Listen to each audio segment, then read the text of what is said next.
Como uno de los pasos lo que hicimos es identificar el tipo de inyector que es este, ya sea EOI, HOI o riel común. Bueno, es claramente que es un EOI, ya que visualmente y rápidamente tenemos ahí un resorte dentro de sus componentes. Por otro lado, también tenemos que saber cuánto es la corriente que se consumía en el inyector y por lo tanto, en base a una fórmula, sacamos que era de 8 amperios. Después de esto, lo que hicimos fue reemplazar el bombillo por el inyector y utilizar una batería vehicular para alimentar al lado de la potencia y el transistor MOSFET. En esta ocasión no reemplazamos un bombillo porque la conexión del inyector fue directa sin un bombillo anteriormente colocado. Y como vemos, la señal en el osciloscopio y la de la corriente utilizada en la sonda de corriente es diferente. Luego, como se puede observar en el siguiente proceso, la imagen que el potenciómetro está graduado de 8 en 8 voltios. El multímetro nos arroja un voltaje de 8.03 voltios. La fuente nos otorga un voltaje de 12 voltios.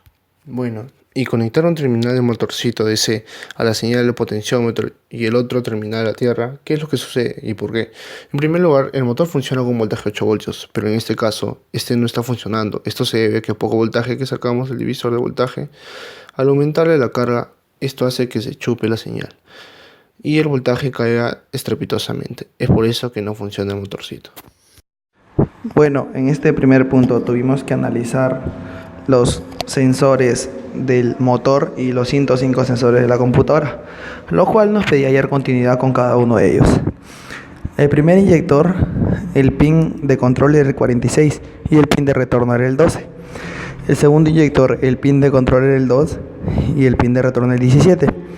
En el tercer inyector, el pin de control era el 1 y el pin de retorno era el número 16. En el cuarto inyector, el pin de control era el 47 y el pin de retorno el 31.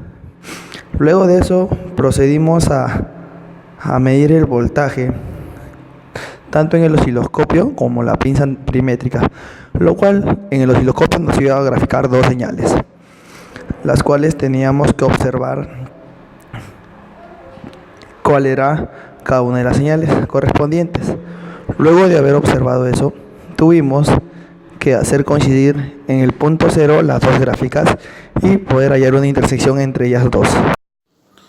Continuando con el módulo vehicular del sistema de inyección y bombeo de combustible, nosotros vamos a indicar o señalar cada uno de los switches.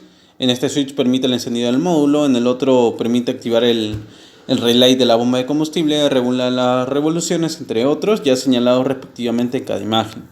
En el segundo igual, pero ahora de cada uno de los pines, donde va a ingresar el multímetro. Ahora, acá nosotros tenemos para medir una resistencia de un inyector. ¿Cuánto corriente se espera? La resistencia que nos está dando es de 13,2 ohmios. Nosotros utilizamos la fórmula del BIR, que es intensidad es igual a voltaje sobre resistencia, que nos da 0,91 amperios. Esto se debe porque hay una bobina interior. Tenemos acá el diagrama del circuito. Ahora tenemos a utilizar el multímetro para medir la frecuencia del PWM con un voltaje de 26,09 voltios en un RPM de 3000. Tenemos que variar la frecuencia o el PWM y determinar los máximos y mínimos. En este caso el máximo es de 5140 y el mínimo es de 800.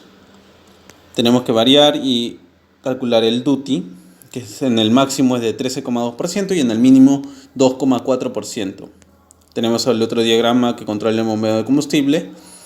Medir el voltaje que consume el motorcito DC, que es un 13,53 voltios.